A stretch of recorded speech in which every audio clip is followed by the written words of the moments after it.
Niraid ng pulisya ang dalawang umano'y drug den sa Sampaloc, Maynila. Sa sobrang talamak daw ng pagtutulak ng droga sa lugar, mismong mga residente na ang nagpapaskil ng mga poster kontra sa iligal na gawain. Makibalita tayo kay Mav Gonzales. Arestado ang 15 tao sa dalawang drug den sa Sampaloc, Maynila kaninang alas 4 ng madaling araw. Ayon sa Regional Anti-Illegal Drugs Special Operation Task Group ng NCRPO, talamak na raw ang bentahan ng iligal na droga sa Las Vegas Street, M. de la Fuente, Sampaloc, Manila. Mga residente na raw mismo ang nagpaskil ng mga poster na nagsasabing bawal ang pagtutulak at paggamit ng iligal na droga sa lugar. Dahil dito, nagsagawa ng buy-bust operation ang pulisya kahapon. Doon na nila nakumpirma ang operasyon ng drug dens na aktuhan ding gumagamit ng iligal na droga ang mga sospek.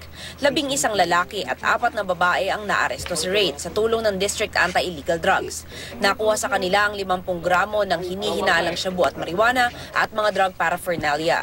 Mahigit 200,000 piso raw ang street value nito. Pero kahit nahuli na, itinanggi pa rin ng ilang sospek na sangkot sila sa illegal na droga. Ang iba naman, gumagamit daw pero hindi nagbebenta. Itulog lang po ako doon sa niya. Nag-aray lang po, tulog po. Pero gumagamit ka? Gumagamit? Oo, pag pumapasok lang ako. Bakit gumagamit?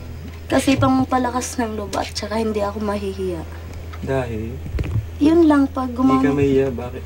Hindi kasi nasa bar lang ako nagtrabaho eh. Pangalawang beses na tong raid.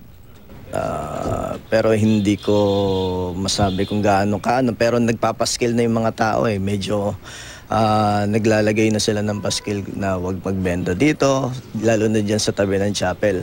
Medyo nagiging talamak na talaga. Dadalhin sa MPD headquarters ang mga sospek bago dalhin sa raid sa Bikutan. Mav Gonzales, GMA News.